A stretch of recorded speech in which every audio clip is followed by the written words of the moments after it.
A consciência negra, ela é uma reflexão da origem dos negros no mundo. Consciência negra é você ter consciência sobre a sua própria história. Exatamente uma reflexão daquilo que nós podemos não só expor a nossa cultura, como também o que podemos fazer para a nossa sociedade. É, na verdade, uma referência muito mais profunda e complexa, que se refere, portanto, às culturas negras brasileiras, ou afro-brasileiras. Nós temos a nossa data máxima do 20 de novembro, né, que é o dia em que se comemora a morte de Zumbi dos Palmares, um herói nacional não reconhecido, devidamente reconhecido. Eu tinha o complexo de ser negro, porque todo negro era ladrão, safado, bandido, entende? Era burro, não sabia de nada. Somos 54% da população declarada negra e nós temos 18% de juízes declarados negros.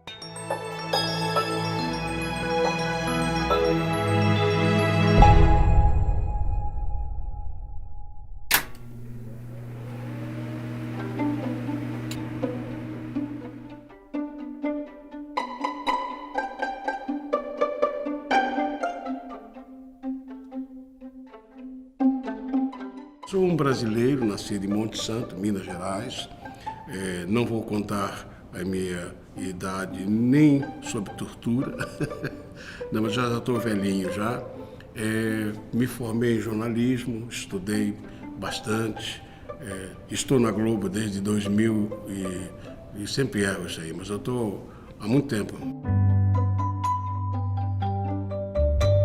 Meu nome é Fábio Francisco Esteves, sou juiz de direito do TJDFT, titular da Vara Criminal e Tribunal do Júri do Núcleo Bandeirante e também presidente da Associação dos Magistrados do Distrito Federal, a MAGIS-TF. Eu me chamo Simone Maia Evaristo, sou bióloga e atuo na área de citotecnologia aqui no Instituto Nacional do Câncer.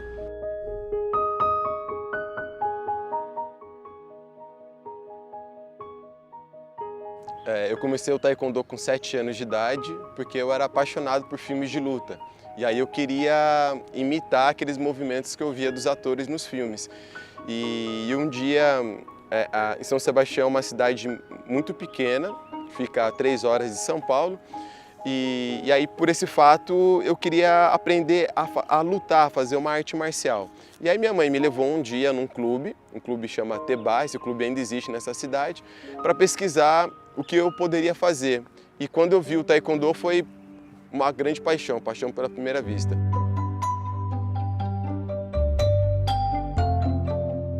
Eu nasci em São Paulo, zona leste de São Paulo, passei a minha infância em São Mateus, que é um bairro bem periférico, próximo de Santo André e São Bernardo. Depois disso, passei a minha juventude em Arthur Alvim, os dois são bairros, né, da região leste da cidade de São Paulo. Estudei em escolas públicas, fiz um curso pré-vestibular importante, que foi o Núcleo de Consciência Negra, aqui na Universidade de São Paulo, e depois disso o curso de Artes Plásticas, licenciatura em Artes Plásticas, fiz também o mestrado e atuei em museus, também em alguns outros órgãos de patrimônio da área artística e cultural, e também, claro, produtor de obras, de livros, de quadrinhos e de literatura infantil. Sou dessa época do vestibular, foi o primeiro vestibular unificado que teve no Brasil em 74. Aí consegui passar para o UFRJ, no Rio de Janeiro, capital, foi bom para mim, porque a gente facilitava transporte, uma série de coisas, né? E quando eu entrei na universidade, era a UFRJ, ainda é aquela Universidade do Brasil, aquele brasão antigo, né? Com a vinda da família real para o Brasil. Quando se fala de consciência negra, você está falando de uma entidade de múltiplas faces, que é política, que é identitária, que é cultural, que é religiosa, que é humanitária. Portanto, é uma discussão que é fundamental para todos, não apenas para a população negra brasileira, para os afro-brasileiros, mas para todos, porque ela nos ensina uma forma de convivência, de respeito ao outro, de conhecimento do outro, que quase sempre não fez parte da história desse país, que é marcado por profundas desigualdades, por claras injustiças históricas e pela exclusão de boa parte dessa população nos espaços de poder, de representação, ao longo da sua história. Então, falar de consciência negra é falar, na verdade, não apenas de demandas, mas de um reconhecimento sobre a importância da cultura, da história, do pensamento negro no Brasil ao longo de toda a sua história. Ser negro no Brasil, eu acho que é uma constante... você está sempre sendo avaliado, né, por inúmeros fatores, né? Você é avaliado pelo seu comportamento, você é avaliado pela sua origem, de onde você nasceu, qual é o seu bairro, qual é a sua posição social.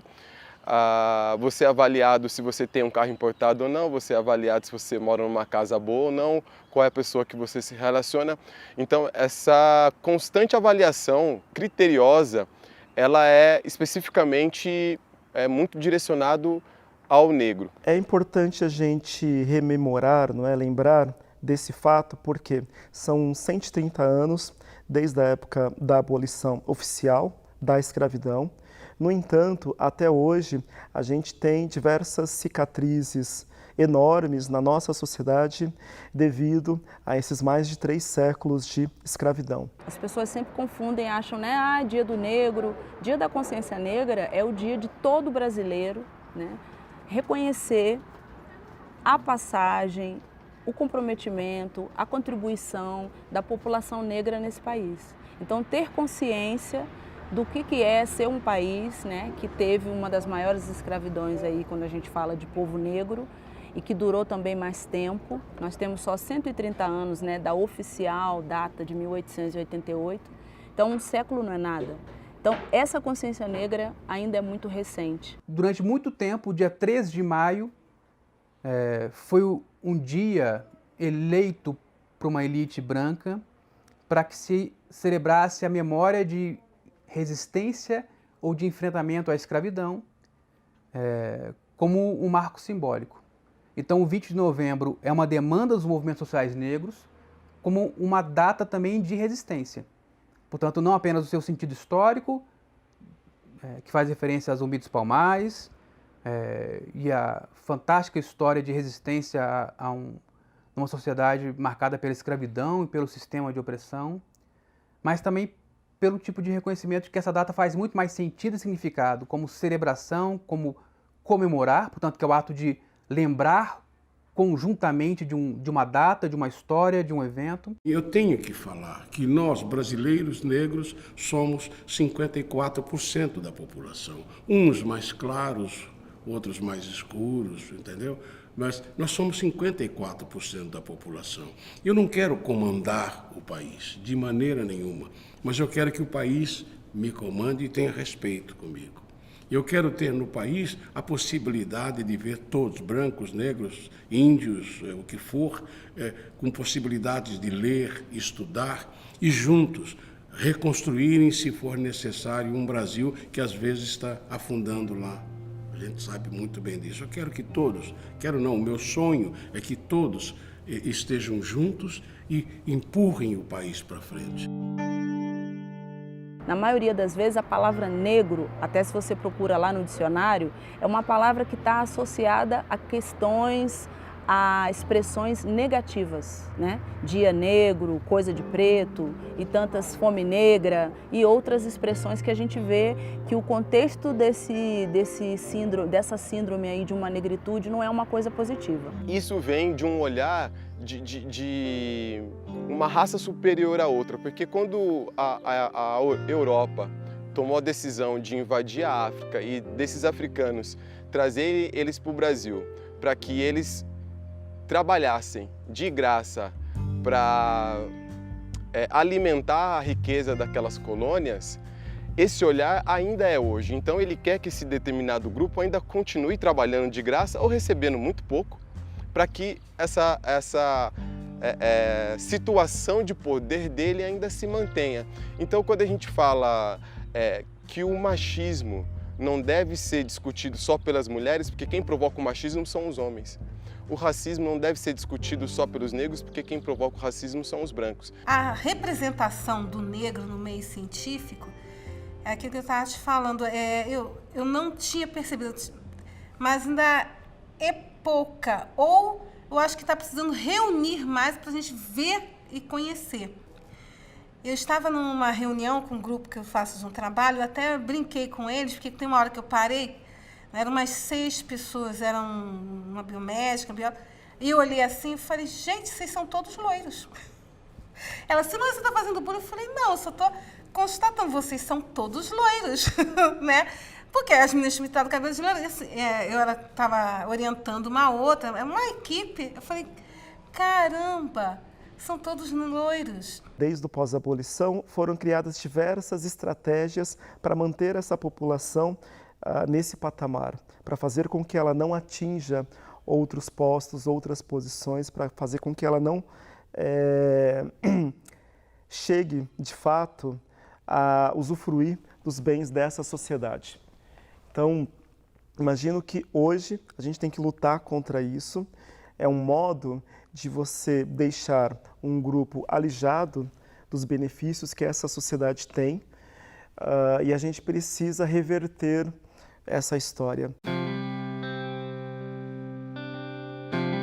Eu sou mato-grossense, venho de uma família de trabalhadores rurais. Meu pai era trabalhador rural, fazia trabalho de liderança de outros peões. Minha mãe trabalhava na fazenda também como cozinheira. Meu pai era analfabeto, minha mãe tinha um ensino fundamental. Morei em fazenda até os meus 11 anos de idade, tive educação rural e depois disso, na cidade, continuei tendo educação pública, universidade pública.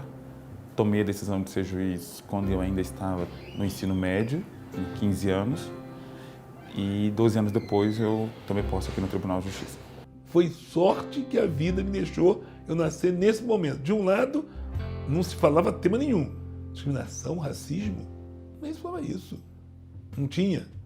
Aí eu consigo ingressar numa universidade pública, com toda a igualdade de todos, e faço uma opção por concurso público no tempo certo. Então, eu estou fazendo minha sabatina. Peraí, eu fui fruto de uma sorte da vida.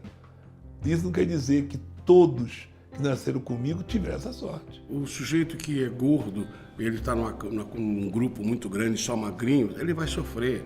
Até se acostumarem com ele ser gordinho, ele vai sofrer, porque vão fazer piadinhas sem graça, vão fazer uma pancada de coisas. E se for ao contrário também, se for todo mundo gordão e ele for magrinho, também vão fazer molecagem com ele, vão desrespeitá-lo. Sendo que aí dá para mexer e tal. Agora, a minha etnia não tem como mudar. E nem eu quero ser louro de olhos azuis. Eu quero ser o que eu sou. Eu quero exercer aquilo que eu aprendi ao longo da minha vida. Fiz um esforço muito grande, eu estudei, fui para a faculdade, botei meus filhos, eu tenho 3 filhos, Maurício, Alda e Catarina, e a minha mulher, que era branca, Deus já levou, né? Minha mulher foi desrespeitada quando nós nos casamos, porque faziam piadinhas sem graça, entende? Mas a Juripaca afiava quando tinha o desrespeito. Eu lembrei esses dias que, com 14 anos, eu com um grupo de amigos jogando bola, voltando para casa, a polícia parou a gente. E a gente era um grupo de jovens, a gente não entendeu por quê, porque a gente estava em 4 garotos e uma bola. E aquela abordagem sempre assustadora, sempre nos ofendendo muito, como se a gente tivesse cometido algum tipo de crime. Aí aquilo se foi e a gente não entendeu o porquê que estava acontecendo. E semana passada isso aconteceu comigo, saindo do meu carro, indo no médico. Então, assim, a primeira vez foi com 14 e a última vez agora foi com 36. E eu me pergunto, até quando? Né? Por quê? abordar uma pessoa que está saindo dentro do seu próprio carro. Será que isso acontece com as outras pessoas? Eu estava no hortifruti, aí passou um rapaz que me conhece, né? E ele falou, alô, doutora. Ele soltou aquilo alto. Tinha uma mulher que ela parou, me olhou de cima a baixo. Eu só virei a cara e ri. Ela, tipo assim, doutora? Porque eu estava vestido como eu vou comprar fruta, verdura, porque eu vou... Ela olhou de cima a baixo. Então, acho que a falta de conhecimento das pessoas, não sei se é preconceito, é uma ideia que se tem quando você olha e já imagina, não imagina o que seja aquela pessoa. Como já passou umas lá, principalmente por isso que eu digo, do meio científico, as pessoas me conhecem, eu acho que eles nem olham só a cor, porque eu fico rindo tanto. Eu acho uma coisa tão tranquila que eu acho que eles nem passam pela cabeça deles essa coisa da cor. Se tem, não chegaram para mim, não falaram. Mas é principalmente as pessoas que elas não conseguem visualizar que se tem algum outro cargo ou que se tem algum conhecimento. Mas é uma coisa já pré-estabelecida, que precisa ser assim, mudada, trabalhada. Comecei trabalhando como office boy, tinha muitos casos de discriminação, quando você vai acessar um banco, não é? Ou quando ia levar algum documento em algum local, passando pelo centro de São Paulo.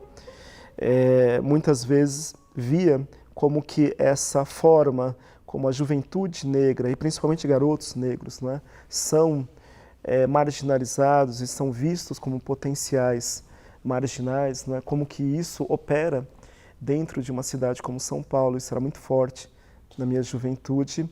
E cheguei a passar por alguns outros casos, talvez não tão diretamente, mas também nessa área profissional, né, de ilustração principalmente. O que falta é a igualdade de condição para preencher os requisitos mínimos para a disputa. É diferente de chegar, não, teve uma lista aqui e o negro não entrou. Não tem. Acho que um dos principais debates que temos hoje em dia sobre a dívida histórica com a população afro-brasileira, sobre as ações afirmativas, sobre as políticas de reparação, ou sobre a reparação histórica, é o quanto nós avançamos pouco nesse sentido. Esse é um debate que não acontece apenas no Brasil, não. É um debate que acontece, por exemplo, nos Estados Unidos, há muito tempo.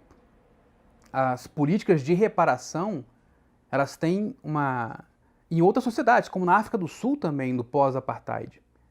Então, as políticas de reparação, ou a ideia de uma dívida histórica, elas têm que ser trabalhadas de maneira muito mais contundente pela nossa sociedade, pelo parlamento e pelos espaços de poder no Brasil. A gente tem vários aspectos aí da nossa cultura que é, sobretudo, uma cultura negra, né? Na alimentação, na geografia, na linguagem. Nós temos 22% do português que é quimbundo, originário, né? De uma das línguas nacionais de Angola, por exemplo. Então é muita coisa, né? Nós somos muito mais africanos do que pensamos. Menos europeus, com certeza. E eu fiquei muito marcado durante muito tempo por ter sido preso com 12 anos, como ladrão. Isso aí não se faz, cara. Isso não se faz.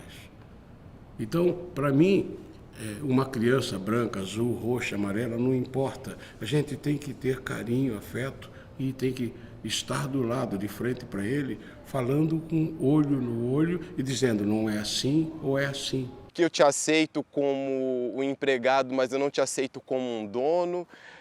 Isso é uma coisa que incomoda muito a gente, né? Porque a gente sabe que é o racismo que está direcionando aonde a gente deve chegar. As pessoas dizem o que nós queremos ser, não a gente que está falando, não, eu quero ser médico, eu quero ser empresário. Não, as pessoas falam, eu acho que você pode ser isso. Ou, né, o RH ele é tão opressor quanto a polícia na periferia. Porque o RH que diz se você entra ou se você não entra. Ela olha para você, o seu cabelo é muito armado, acho que você tem que usar seu cabelo preso. Né? Mas ela não fala para a pessoa que tem o cabelo liso, olha, seu cabelo é muito liso. Então, o racismo ele não está somente na agressão física ou verbal, ela está também nos pequenos detalhes, o atendimento no restaurante, como você se veste, a catraca do banco trava ou não trava. Um juiz negro hoje andando no corredor do fórum, com certeza ele vai ser perguntado sobre onde fica determinado tipo de sala, ambiente, porque eles vão confundi-lo com segurança. Não que ser segurança, evidentemente, seja menos do que ser juiz, mas ele vai ser confundido. Na verdade, é que ser segurança ele pode, ser magistrado não. O trabalho do magistrado no dia a dia, em salas de audiências, em condução de processos que lida com o público, vai ter certa dificuldade. Eu mesmo tive dificuldade ao julgar uma injúria racial, o advogado questionar a minha competência para julgar o processo. Então, isso vai ser questionado. Mas, a meu ver, existe outra coisa muito mais séria, né? Ou a gente, além de passarmos por esse processo, existe uma outra coisa muito paradoxal, que as pessoas, quando compreendem que nós pertencemos ao Poder Judiciário, elas não nos compreendem enquanto negro como identidade. Há um processo de embranquecimento muito claro, muito ali, muito bem definido, ou seja, vocês agora são juízes, esqueçam essa discussão sobre raça, sobre cor.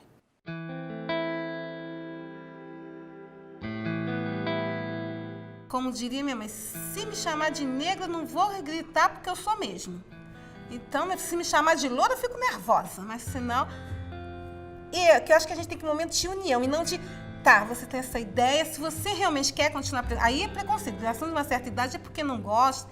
Mas acho que é muito a ver com... como assim, querer ser melhor que o outro. Os núcleos de estudos afro-brasileiros existem há pelo menos 30 anos em várias universidades públicas e privadas no Brasil, e eles devem ser percebidos como espaços de produção de conhecimento sobre a história e a cultura negra e diaspórica no Brasil e no mundo, como espaço de acolhimento de alunos negros ou de africanos nas mais diversas universidades, como um espaço também de resistência epistêmica, resistência intelectual, de resistência teórica, e que tem desempenhado um papel fundamental na produção de conhecimento sobre o negro no Brasil e no mundo nos últimos anos. Eu penso que nós temos lideranças negras, em diferentes espaços até, só que são lideranças que muitas vezes não são reconhecidas por um público maior. Então, pensando no caso da literatura, a gente tem uma produção literária de autores negros desde o pós-abolição, mas grande parte desses autores não chega no grande público.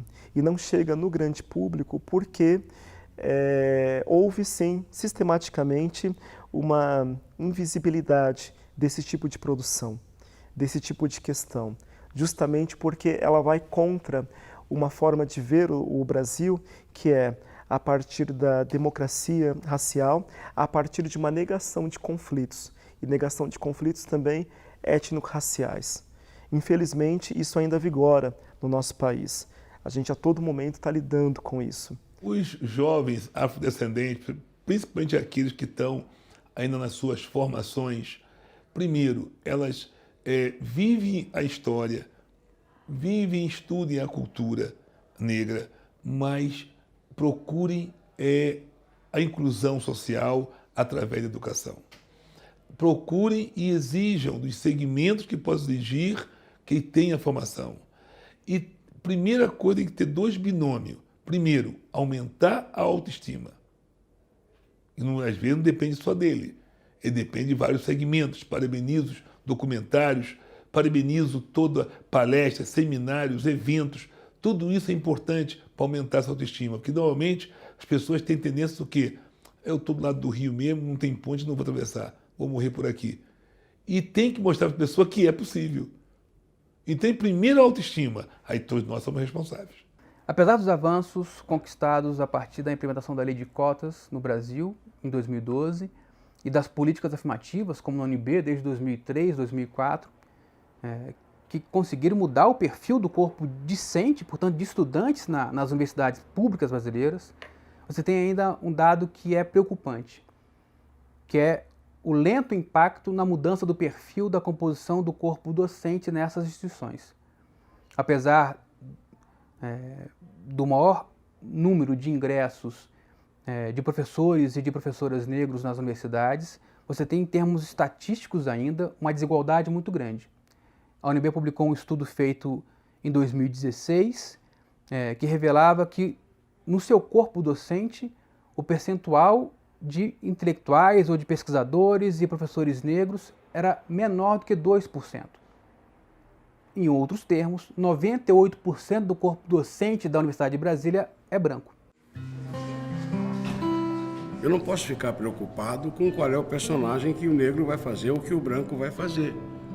Obviamente, para mim não interessa isso. O que me interessa é todos nós trabalharmos de acordo com aquilo que nós temos ao nosso redor. Se eu faço parte de 54% de negro parente e afim, e de repente vou trabalhar numa peça, num teatro, sei lá, onde for, eu acho que é essa mistura, que foi a coisa que me deu muita energia no Teatro de Arena. No Teatro de Arena, Guarnieri, Veninha, Flávio Milhazzi, uma pancada de gente maravilhosa com os quais eu andei esse Brasil fazendo teatro. Isso que é o mais importante. Nunca perguntaram para mim, eu também nunca perguntei se eu sou branco, se eu sou negro. A minha mensagem é que, do mesmo modo como o racismo e a discriminação foi algo construído na nossa sociedade hoje, e isso está posto, infelizmente, a gente tem como, a partir da luta, da resistência, da luta em grupo e do diálogo também, desconstruir essas práticas racistas e discriminatórias de diversos grupos da nossa sociedade. Mas para isso é essencial que a gente consiga dialogar e que a gente consiga avançar nessas discussões e nessa pauta, conjuntamente também. O primeiro passo para o Brasil seria, vamos reconhecer que somos um país racista, e isso como um todo, porque a falta do reconhecimento, o Florestan Fernandes disse uma vez que o brasileiro tem preconceito de ter preconceito. Então aí a gente vai descortinar aí uma série de eufemismos quando as pessoas não querem, de fato, abordar de maneira frontal, olha, nós somos racistas, quando é que nós vamos colocar essa discussão na mesa de jantar? Trabalhar para quê? Qual foi? Eu sei e você sabe. Vivemos no Brasil, na terra da pilantragem. O certo é tá errado, tipo churrasquinho de gato, propaganda enganosa. Quem fatura são os ratos. Essa carioca, cara do pilantragem, o verdadeiro trambiqueiro, malandragem é que é arte. Better Call Saul, o advogado, que tal um acordo que fique bom para os dois lados? Ah, menino, vê se não apronta, direto pro colégio, tira o olho da lomba. Essa é pros pretinhos, essa é pras negona, tá quente essa terra, mas que ladeira longa, é um vai e vem. É nesse vai não vai, é vai e vem, mexe o corpo todo, vai e vem. Diga como é que faz, tamanha malemolência, cuidado vão te pegar, é vai e vem. É nesse vai não vai, é vai e vem, mexe o corpo todo, vai e vem. Diga como é que faz, tamanha malemolência, cuidado vão te pegar, é vai e vem.